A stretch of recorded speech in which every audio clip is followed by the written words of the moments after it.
Happy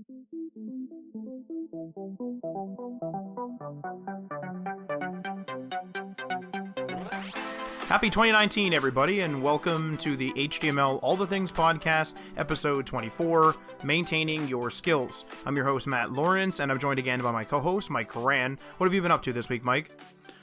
Yeah, Matt. So it's been definitely more than a week, as our listeners probably have noticed. I think we missed a couple weeks, so a lot has happened. Lots of year-end stuff, lots of holiday stuff, lots of Christmas stuff. You know, all the fun stuff during the holiday season. So I just want to wish a happy New Year to everyone. Welcome to 2019, and hopefully this year is even better than last year was. And we'll do a little, wrap up of how last year was at the end of this show. So. So what I've been up to is pretty much just getting all my goals set. We're starting a very big project with one of our contracts. I'm trying to balance that. I'm trying to get my schedule set up so that I can balance multiple projects at once, plus be able to contribute to HAT. So I've been trying to kind of get in a rhythm of that. Still early days, so I'm not sure how that's going yet, but it's definitely a cool start to the year. Lots going on. A lot of HAT discussion Matt and I are having about where we want to move this, and we might be reaching out to a couple of fans out there in the upcoming weeks just to see what they've been thinking about HAT and what they think of our future plans are. So stay tuned for that.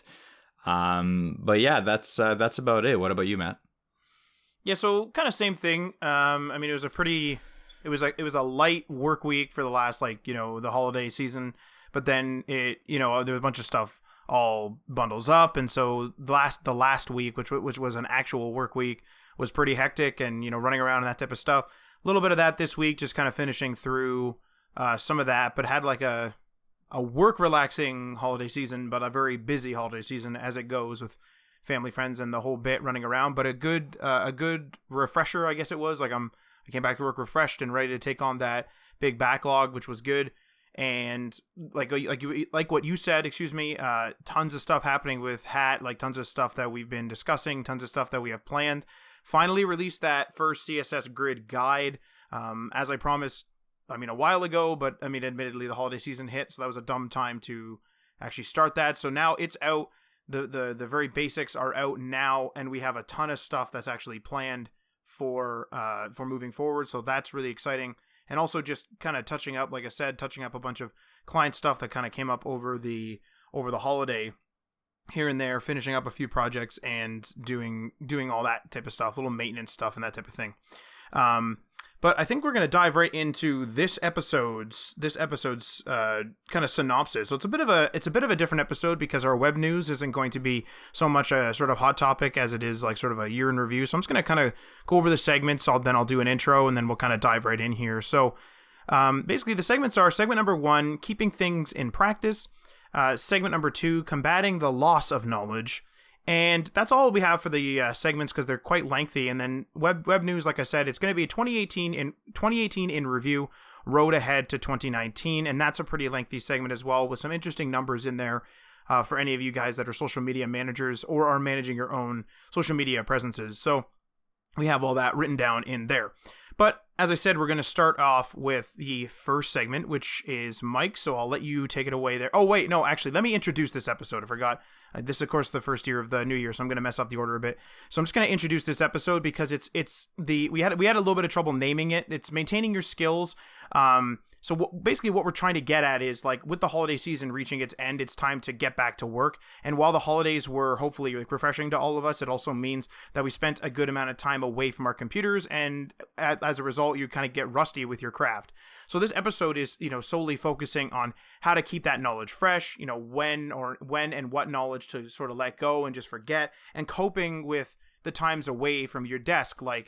I've just learned this brand new skill and now I left. Am I going to forget it all, et cetera, et cetera, et cetera? So we kind of have some tips and tricks and other things that we've learned along the way that are all jam-packed into this episode. And now I will let Mike take over the first segment. Take it away, Mike. Okay, thanks, Matt. So we're going to go on to segment number 1, keeping things in practice. So first thing is keep using the technology you deem valuable. And the main way I stay on top of my skills, and it's seemingly the obvious answer, is by using them. I mean, that makes sense. So this can be a little bit difficult though. Like as we've talked about many times in the podcast, there's just so many technologies out there. There's so much out there that you want to learn, and you can become overwhelmed with choice. So what I do is I try to focus on a technology, and for this one, I'll be talking a lot about the Vue.js aspect of it. So I'm focusing on a technology like Vue.js. And that's really, it's a lot easier to manage in my mind when I have just one of those, maybe it's not just one, because I do have other technologies and I'll bring them up as we go. But really right now, let's just think like, okay, I want to use Vue.js. So what do I do to maintain and get those skills up and make sure that I keep it in practice? So as you're going on and you're choosing projects to do, maybe you're a contract developer, maybe you're just doing your own personal projects for your portfolio, you want to choose projects that make sense for that technology that you're interested in. So in my example, I do a lot of contract work, and currently there's some new contracts coming up, and what I'm trying to do is I'm trying to influence those contracts to use Vue.js. And I'm obviously not doing it in a way where it will like sacrifice the contract and make it worse. I'm actually using it where reactive rendering will make the project easier, will make the platform and the outcome to the user better. So that's kind of how I look at it. Always try to make sure that when you pick a technology to use, it is relevant to the industry, obviously, and it is relevant going forward as well. It's not like, I know there's a lot of really nice little niche technologies. And if you're one of those people that really want to get into a very specific, very high-end niche technology and you want to learn it 100% top to bottom, there is, I think, a quote-unquote niche for that kind of work, but it's a little bit harder to find. So what my suggestion is, again, to reiterate, find that technology, find the work that associates with that technology, and then you're going to either even develop those skills further and make sure that you don't lose that knowledge going forward. So another thing I actually do is I keep up to date with updates a lot. I'm one of those people that will read a lot of change logs. I'm one of those people that will, go on my phone, check the Play Store and see what updates, and then even read like if there is a change log, which I find issue with a lot, where a lot of people won't post a good change log about what's going on with their updates. I don't like that kind of stuff. I'm a fan of change logs. So when something updates, like let's say React, like Vue.js, like Node, it's really interesting for me to go in and see what's updated, what features they've added and stuff like that. So even if I've used React in the past, even if I'm not using React currently, the way I kind of stay on top of it and I at least keep it relevant in my mind is when they have an update, I'll go in, I'll read all their updates, all their features that they've added, and I'll go through them and be like, oh, that'd be cool. Like I could use that feature in this older project. I can use that feature in a project coming up. I can use this feature in that, and I'll kind of then go into the feature and I'll go in through the API docs and be like, oh, that's interesting. That gets implemented that way.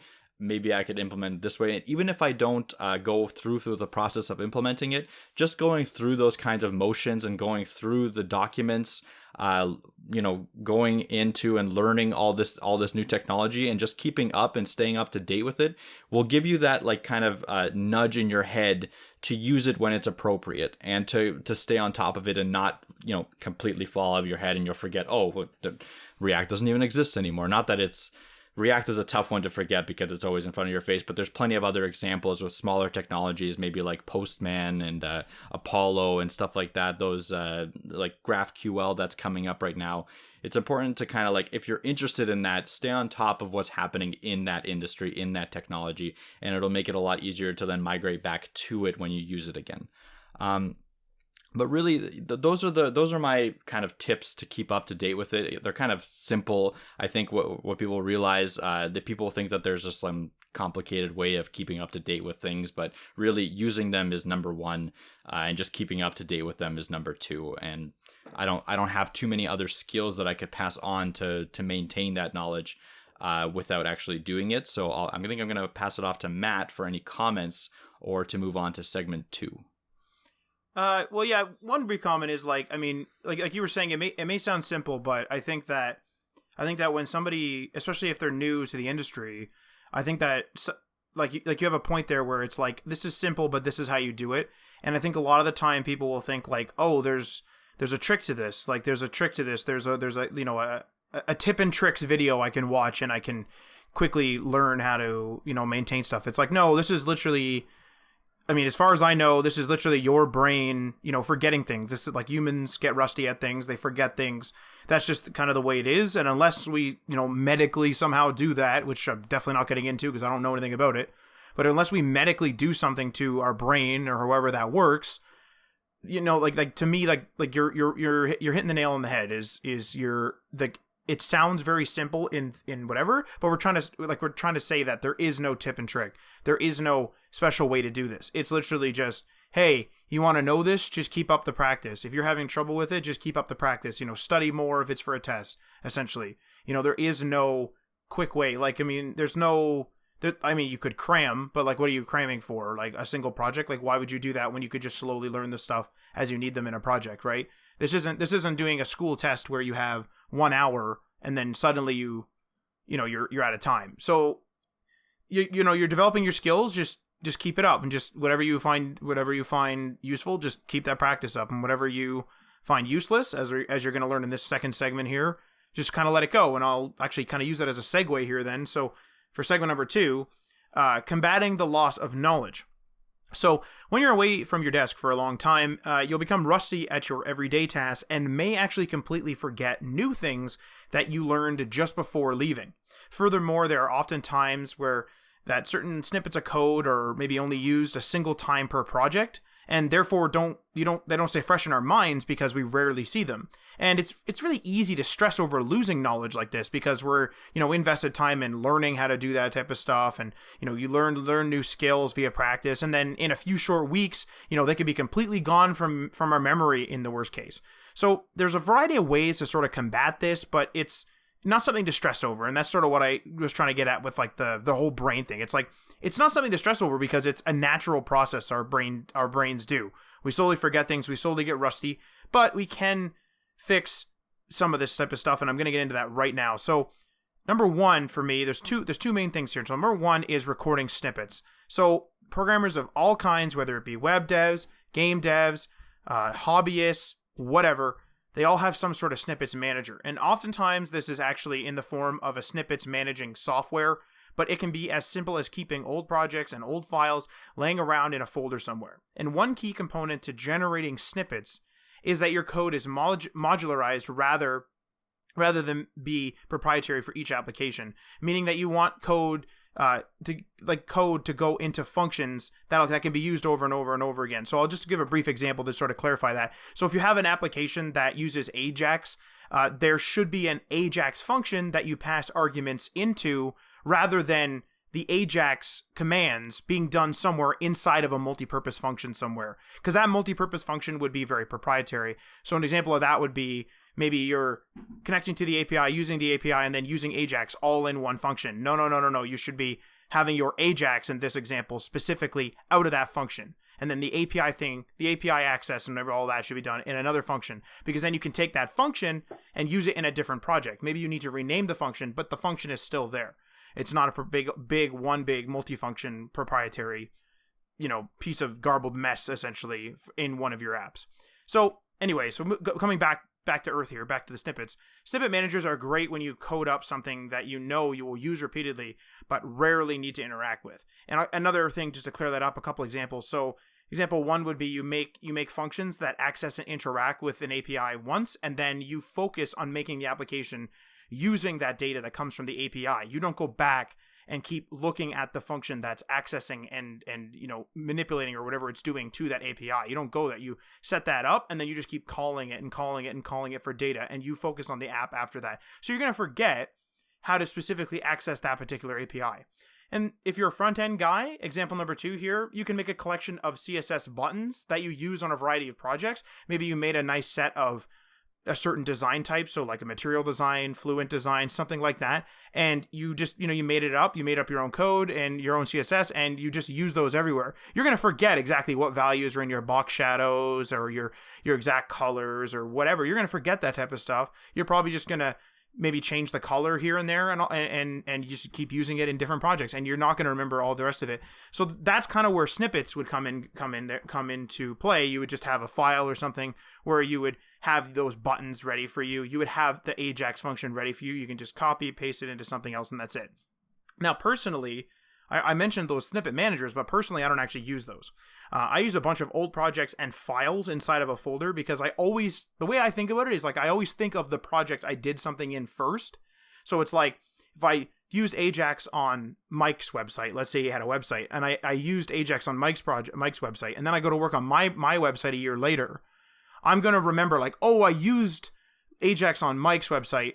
I'm going to go check at Mike's website, and I go and check the code, and I grab the Ajax and whatever. So that's just sort of my process, is I always remember the project first. I don't really remember like, oh, I have to use Ajax here. I always think like, oh, I used Ajax in Mike's project. So that's just something how I do it. So if you're one of those guys who just has everything kind of thrown into a file, you're not alone. That's exactly what I do.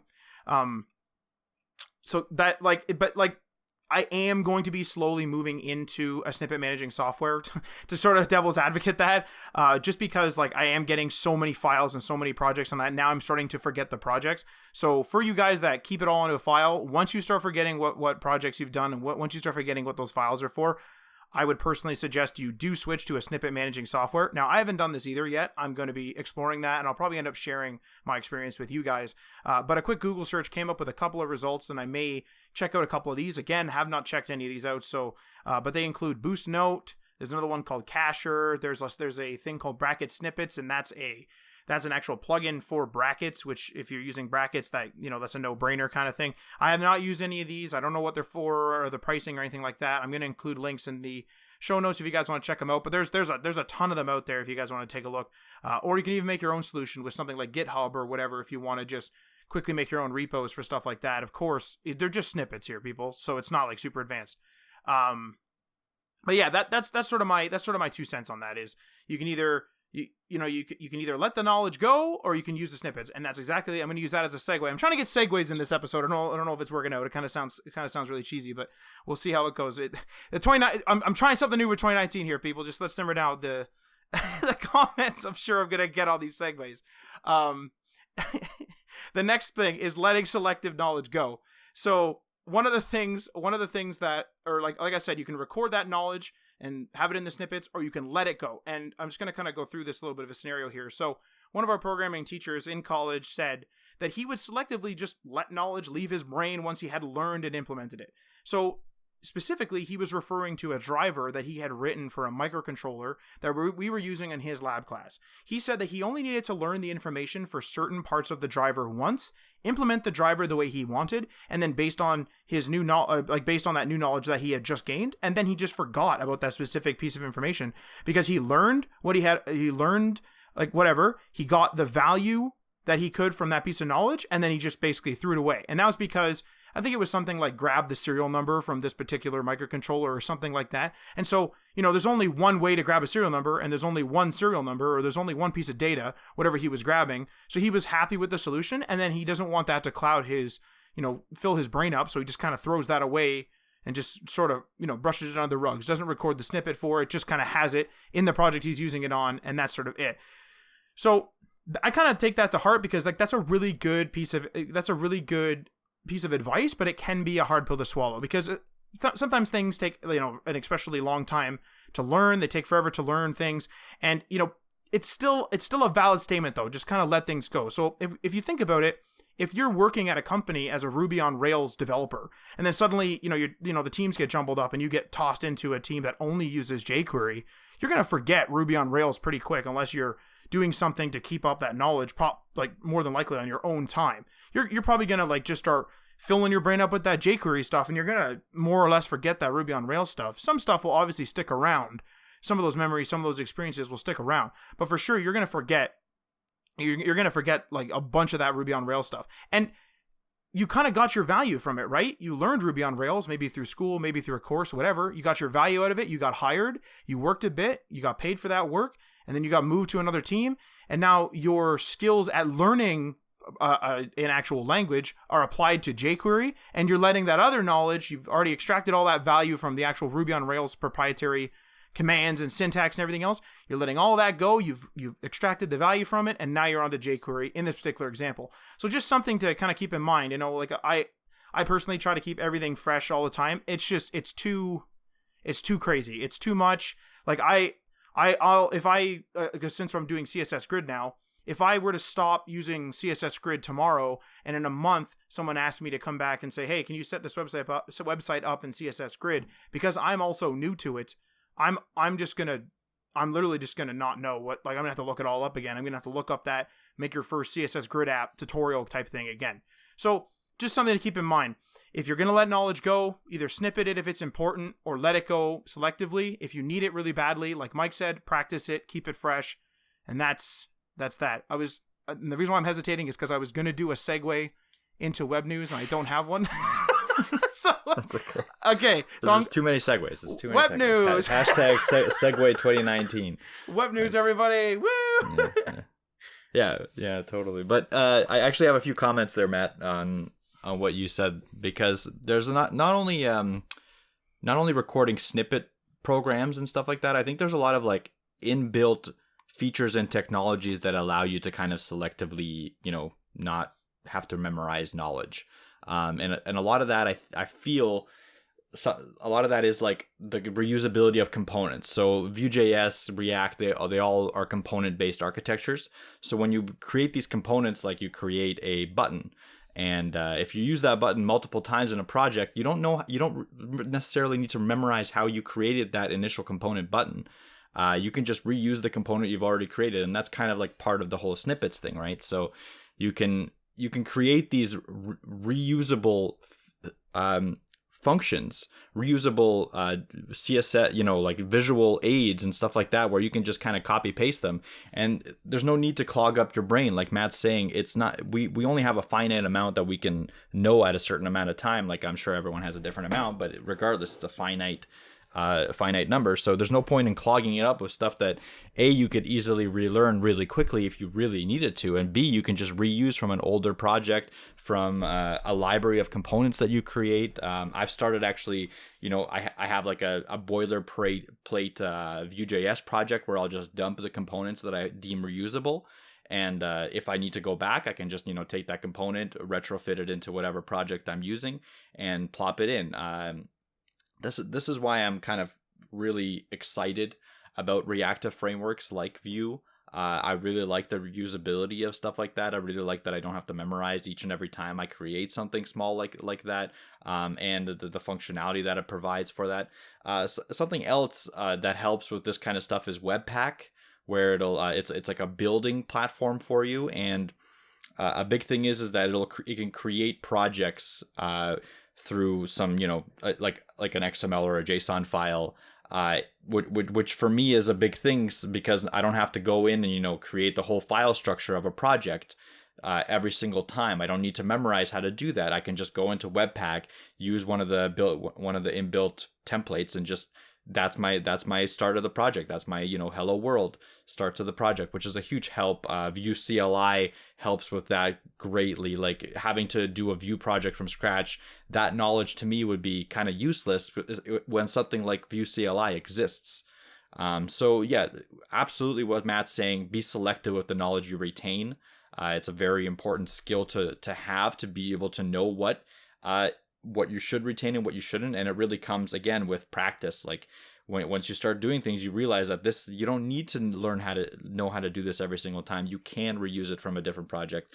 Whereas something else where, like, you're implementing an algorithm, those are important things to kind of like a sorting algorithm. Those are important things to keep up in, and know that knowledge, and kind of like don't reuse it every single time, because you can optimize it for different situations. So I'm going to segue off to Matt for the next segment, which is web news, and he'll start that. Right. So web news, like I said, it's going to be a little different. It's going to be like kind of our year-end review type of thing. So it's literally entitled 2018 in review, road ahead to 2019. So it's just going to be sort of a big jumble of year-end and year-beginning stuff right now, with some, I think, interesting numbers for you guys that are, managing your own social media presences. So right up front, and I'm going to mention podcast numbers. Now, remember, these are podcast numbers. There's 1,000,001 ways to actually measure podcast numbers. I'm getting these from the Podbean analytics screen. So I'm willing to assume these are approximate, but these are from the Podbean things, because I'm assuming that some services don't report and everything else. Podcasts are everywhere. So just want to make that disclaimer in terms of accuracy. So 2018 podcast download numbers. So these numbers are from July through December because we started in July. So July we had 72 downloads, then 378, then 973, 1,234, 1,683, and finally December 1,569. So as you see, or as you heard, it's definitely a ramp up. It slowly goes up, and then kind of has that little dip, but that's probably because of the holiday season, and it just gets kind of crazy, which brings 2018's approximate total of downloads to 5,909 downloads, and that's for the podcast. However, this does not include the Spotify streams, and I have those numbers here as well, so I'm going to go through that. So again, from July through December, so July we have 0 because it actually wasn't on Spotify at that point. So 0, then 84 streams, then 333, 618, 718, 686. So that brings our total in 2018 to 2,439 streams. So, we're well over 7,000 at this point overall, if you include the downloads and the streams.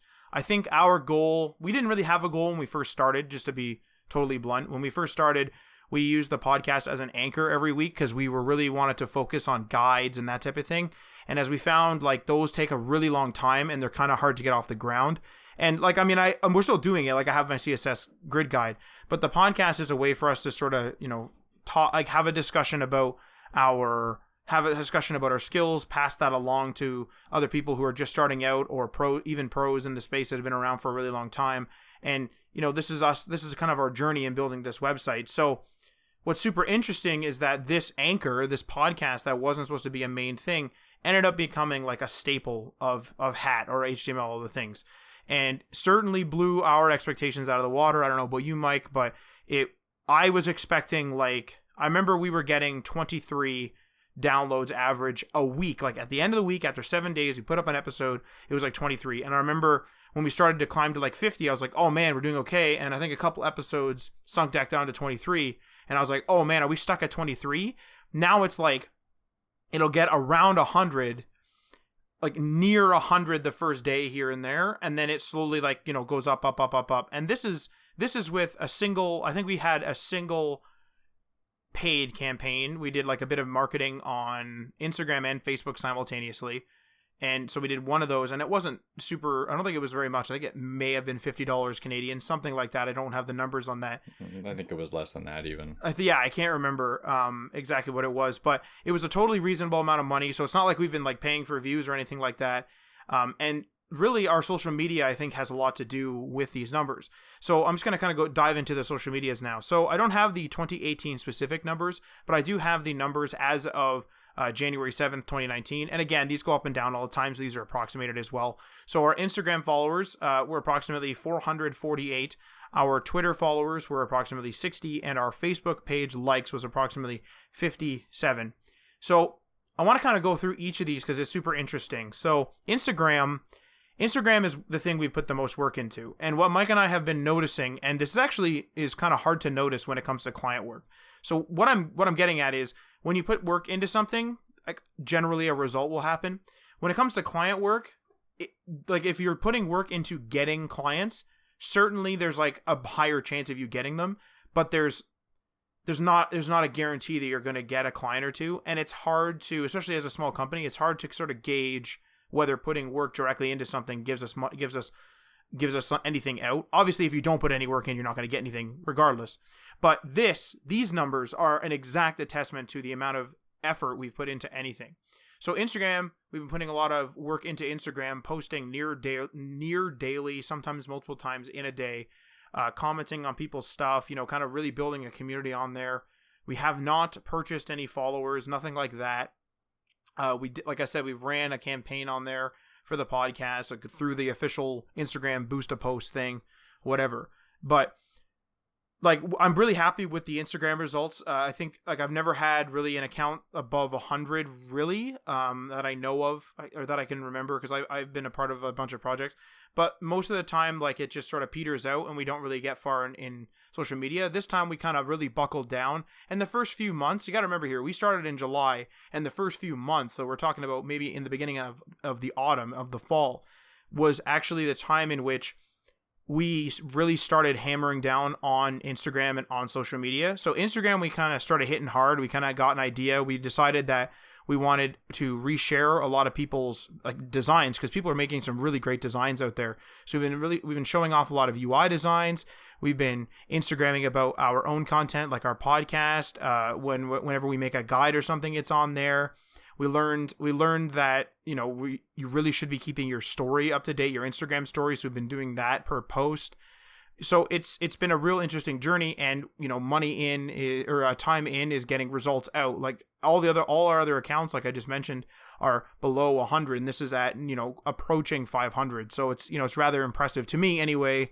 And I think as we approach get a higher number, I'm going to say around 1,000, I think we're going to start seeing a bit of a snowball effect, or a bit of a, what I'll refer to as a passive effect. Whereas we're kind of big enough that we're in enough people's discovery and suggested feeds.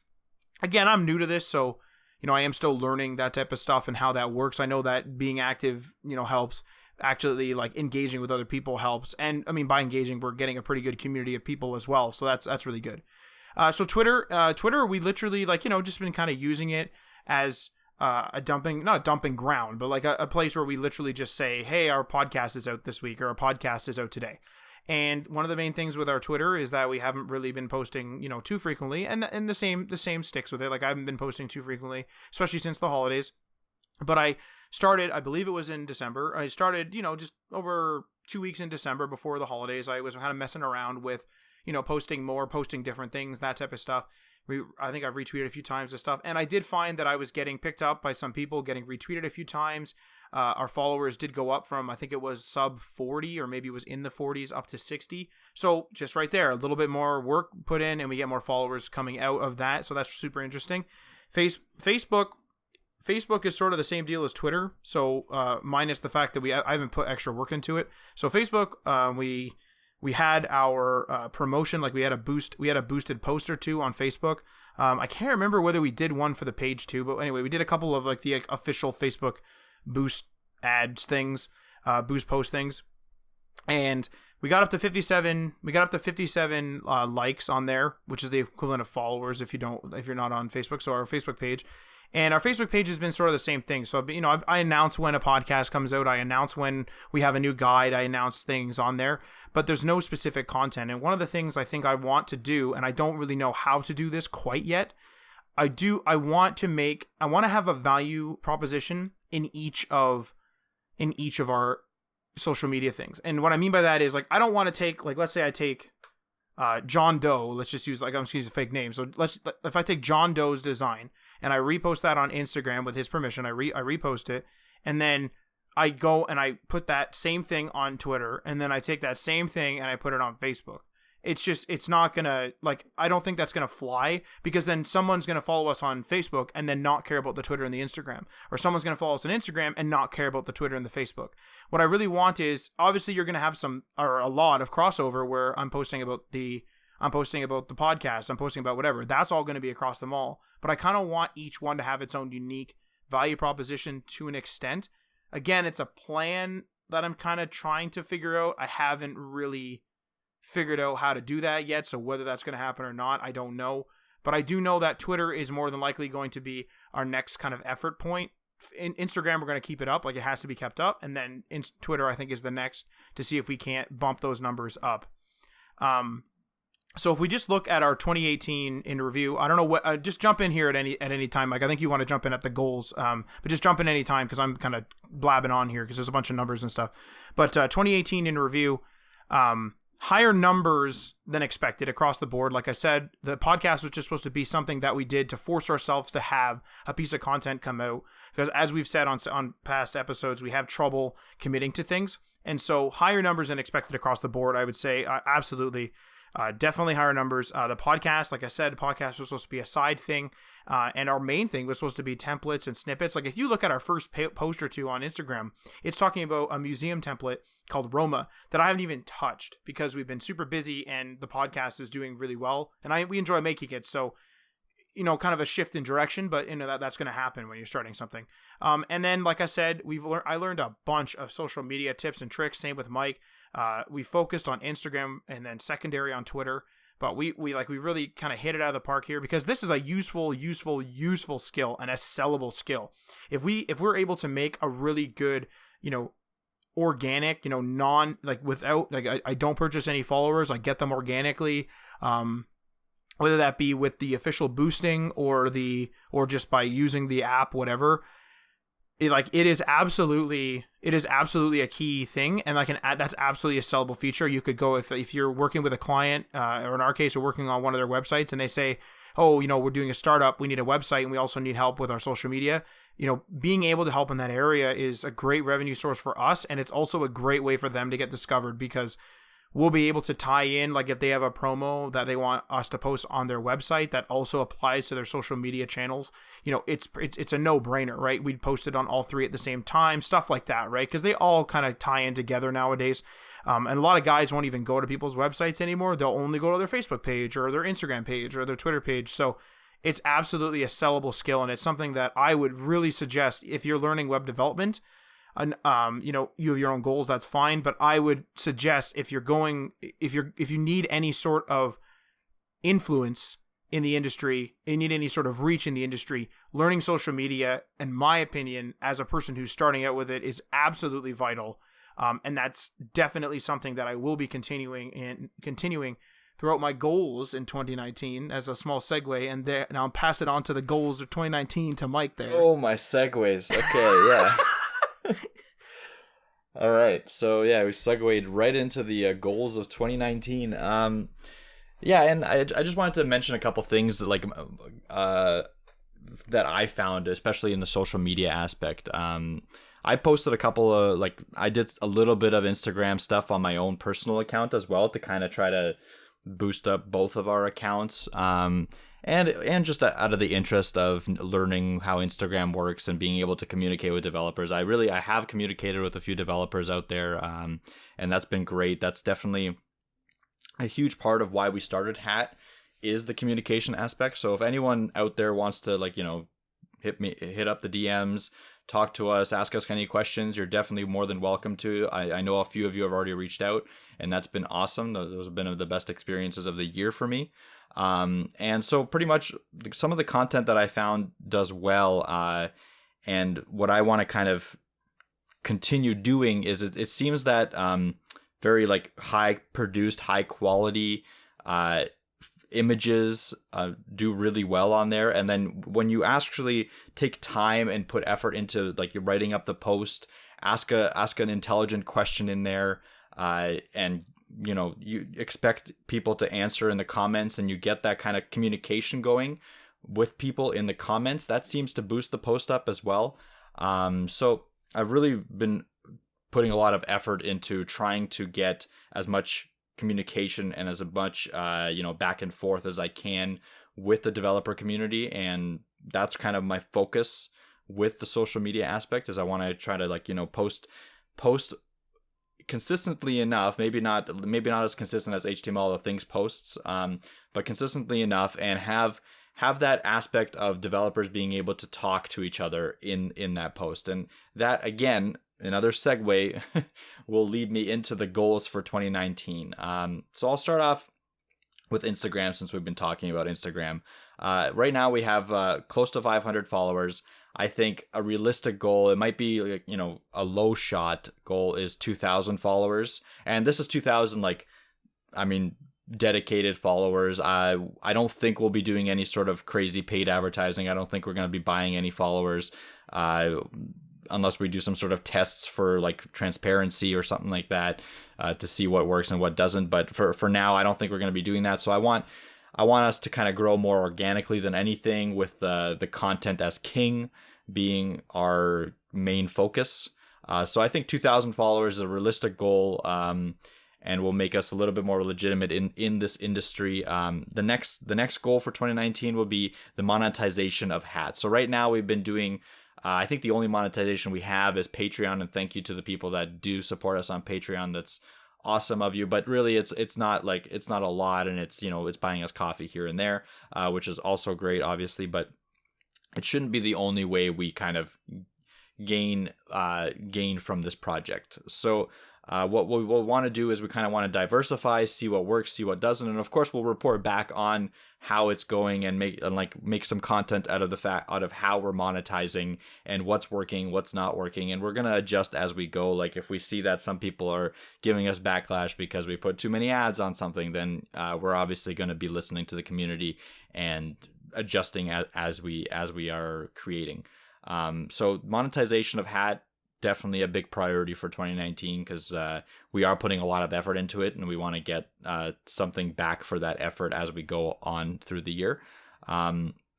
Next thing, and this is a big one for me personally and for Hat, is to create a developer community through Hat. So like I said before, I really enjoy the communication. I really like the fact that we can talk to each other. I think a big aspect of it is that a lot of new developers, a lot of you out there that are just starting out, it's kind of tough, especially if you're just doing kind of freelancing and doing it on your own. It's kind of tough putting yourself out there and going to like a meetup, going and meeting other developers, and it's a little bit intimidating, right? Because you think that they know more than you. You don't know if you're going to be able to have a good back and forth with them. Maybe you're just, you don't like the crowds, you don't like that kind of stuff. So what I want to do is I want to make Hat into something where those newer and younger developers, people that are just getting into the industry, where they can kind of meet other people in the same boat as them, and they can talk to each other, they can share skills, they can help each other, and they can really understand, like, it'll help the industry move forward as a whole, I think, if we're all communicating with each other as much as we can. Because like Matt and I are kind of in the situation where, yeah, at least we have each other where we communicate, and we go to meetups here and there fairly rarely. So we don't have too much outreach with the community. We don't have enough, back and forth with the community. And that kind of leads to a little bit of misdirection sometimes. And that's kind of why we created Hat, to get that reach into the community, to bring us closer, all of us closer together. And that's a big proponent of what I want to do for this year. And what I want Hat to become for this year. So those are the three big things for Hat. Obviously, there's a lot of other smaller things that'll happen throughout the year, but I don't want to bore everyone with the little smaller detail goals that we're going to have for ourselves. Those are three big ones. So the other thing I want to do is I want to lay out my own goals as a developer and as a content creator for Hat. So one thing is, as I've said throughout this episode, what I really want to do is I want to go all in on Vue.js. I know a lot of people go in, React, people are saying that React is still the number one, and I don't disagree. I'm not going to argue the fact that React is probably the better way to go if you're looking for a job right now in today's market. But my thought process is I'm we're Hat, we're a content creator, content network. We create podcast. We're not really in the job market. I have my contracts that I do, and I'll use any technology that I can for those. But I feel like Vue.js is a more future technology and is a better bet, at least in my eyes, than React is for me. So I'm gonna go all into Vue.js. I want to learn the ins and outs of it. I want to create more projects in it. I want to really become kind of an expert in Vue.js, and that's where I'm putting my eggs in. The next thing I want to do is I want to get a YouTube tutorial series out. I've always wanted to kind of do some editing. I've always wanted to record. I've always wanted to teach. So I want to kind of combine all that into one and get something out there for like a valuable thing for people to learn. It's probably going to be a Vue.js tutorial, so definitely stay tuned for that. I've already started the work required to start the tutorial series, so it shouldn't be too long before I have my first video up. But really, I want a whole series up on YouTube by the end of the year, kind of thing. And another thing is something that I'm not as comfortable with as I want to be, technology-wise, is Webpack and code splitting. So Webpack, again, like I talked about before, is a way to create, to build your web software with imports, to kind of have dynamic compiling. It's a way to kind of really control your code automatically almost, and have that build functionality, being able to build for production, for demo, for development and stuff like that. I really like all of its core aspects. It was a little bit overwhelming for me when I first looked into it. Now I'm starting to get more comfortable with it. And I really want to be able to take full advantage of all its features, and that's including code splitting, which is kind of a cool, I would say new technology, but it's becoming more and more accessible now, where what it does is it allows you to only serve what is required for one piece of the content that the user is viewing. So if you have multiple drill downs in your website, multiple components in your website, and the user is viewing, let's say, the sign-in page, he doesn't need to load all those components of the website right away. With single page applications, it's a little bit difficult, right? Because everything's kind of is supposed to be loaded. But with code splitting involved, you're able to only send the bundles that are required for the user to see at that time, and that really improves user experience because it greatly improves loading times and just the quickness of your UI UX. So that's what I want to learn. Those are the kinds of technologies that I'll be looking into, and we'll definitely be talking about way more about that in the future on the podcast. So definitely stay tuned. Let us know if there's anything else that we're missing that you want to learn. Tag me in Instagram. I'm at Mikhail Karan. We'll tag it in the show notes, or tag HTML all the things. We'll definitely respond to you there, and let us know what your goals for 2019 are. But for now, let's hear what Matt's goals are in this next segue. Yeah, there you go. Nice use of a segue there. I'm trying to like figure out a better way to make the show flow, but I feel like segues are going to become like the laughing stock and then break up the flow. But anyway, yeah. Matt's goals here. My goals. So I want to master CSS Grid this year, I think. So I've been through just using like display block and that type of thing, inline block and and then I've gone through the responsive game with that. Then I went to Flexbox and I did the responsive game with that. So I think what I want to do now is I kind of want to master CSS Grid, and what I'm planning on doing with that is I want to do a project or two, like larger projects or a bunch of smaller ones, whatever kind of comes our way with CSS Grid. I kind of want to make it so that production websites can start using CSS Grid. With that, of course, it's not just as simple as doing it. I put out that, that starter CSS Grid guide, but I have to look up compatibility, especially when you're putting it into production for clients who are using it in different environments and that type of thing. So, it's going to be a bit of a journey, but I hope to master CSS Grid at least to a degree where I can confidently just start and finish a website in there without much thought, if you will. Basically make it my muscle memory, if you will. So I also want to start something on YouTube similar to Mike. I don't know what yet. So I've been doing a lot of work in Webflow, which is like a code. I don't know. I guess you'd call it a visual coder. They probably have a special name for it. It's called Webflow. If you haven't heard of it, they do hosting. They do CSS hosting. You can export code. You can just make the whole website right there. But it's different than something like WordPress. Then there are templates and that type of thing, but this is actual coding visually.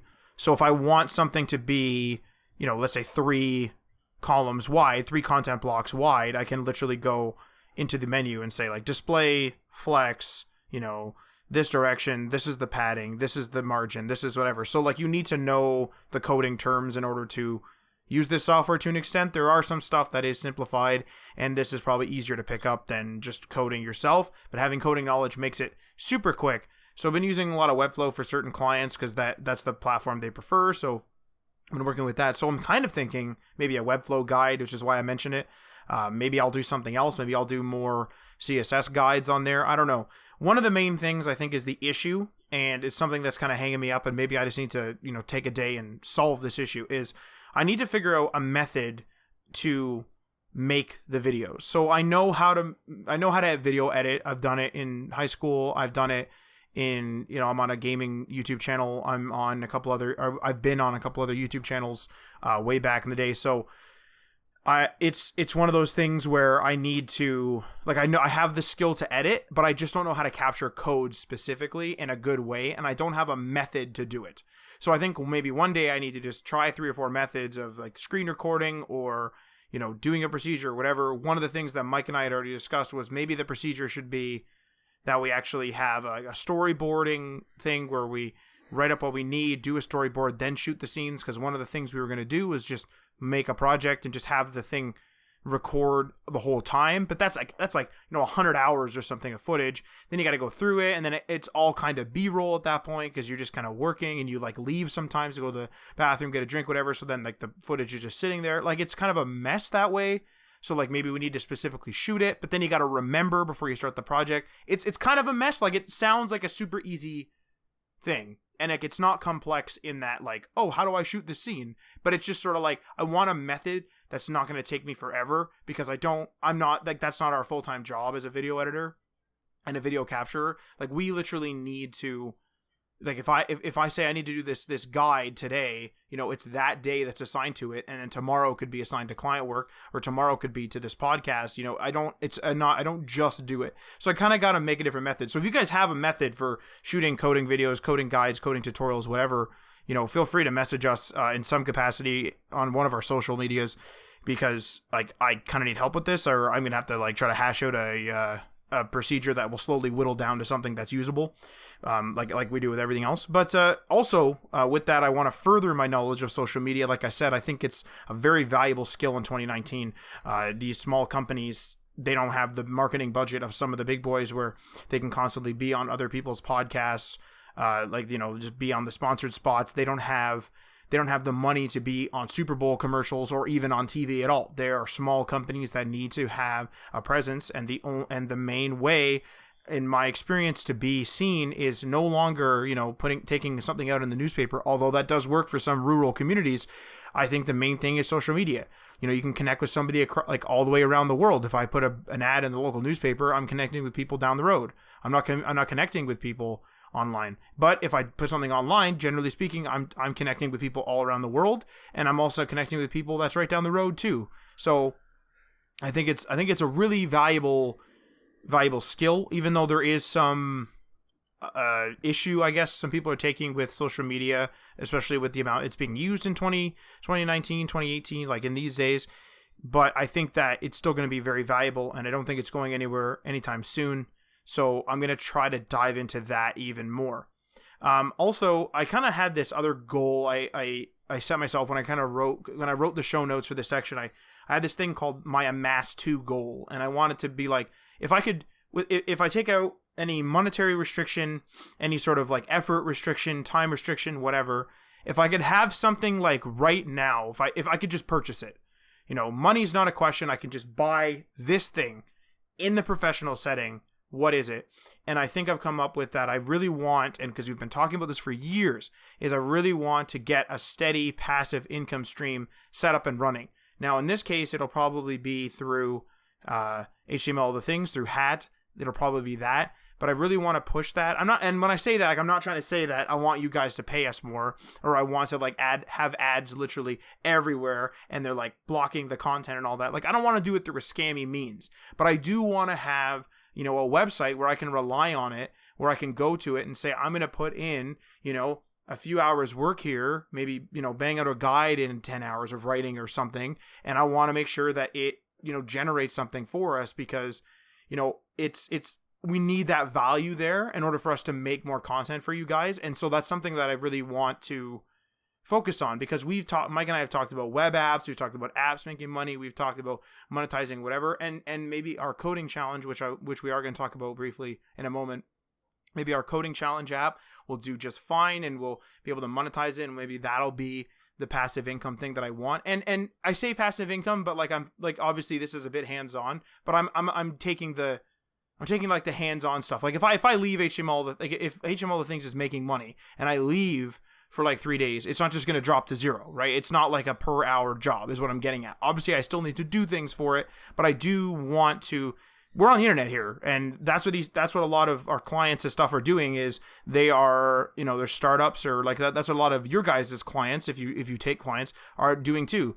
They have a startup and they're either selling a physical service or a physical product, or they're doing an online business where they have, software as a service, and it's more or less, with the exception of updating that software, it's a passive income source. They made a piece of software. Somebody is going to, not to a person, but to an e-commerce, engine of whatever kind. They're purchasing a subscription from you, and then they're using your app, and then that's it. Bang.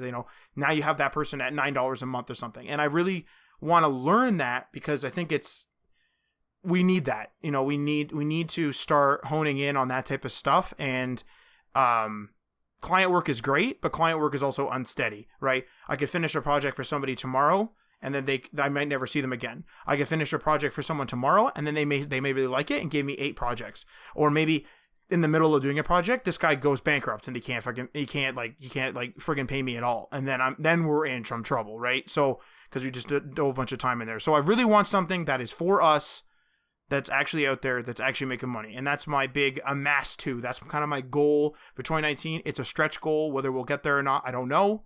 But it's the one thing at the top of the tree, if you will. So I don't know. That's my 2 cents on my goals there. I don't know if you have any more comments, Mike. Otherwise, I'm going to dive into the notes we have on our coding challenge. Yeah, no, I think that kind of aligns with what my goals are. So we definitely have a concise statement of goals here. Hopefully we can follow through on all of them. And I'm sure once 2020 rolls around, we'll come back to this and see how far we got in each goal and see what else we did. Because, this is a fairly short set of goals.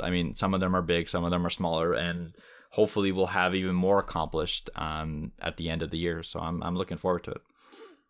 For sure, yeah. Like this is going to be the first full year with HTML, all the things, so it's going to be an interesting year, and we're already off to a really great start with a bunch of client work coming in. So, it's looking up right now. It's also looking very busy right now. So I think this year might be our breakout year. Not to jinx it, but I think it might be our breakout year. Not necessarily with Hat specifically, but I think that this is sort of the year where things become like super steady. We may have to look for additional help. It may be a whole thing. We don't know. Like, but this like just in the first, what is this? The second week, the first week. Well, I don't even know where we are, but like we're in the beginning of January and we're already getting requests everywhere. I have a whole bunch of stuff in Asana that I have written down in Asana tasks to do. It's a whole thing. So, things are looking up for the business. So hopefully if it continues this way, this will be a bit of a breakout for us. And we'll be taking you guys, the listener, along with us, along that journey, so you guys can see kind of like, a startup growing up, basically, is how it is. Hopefully, we'll see what happens. We don't know.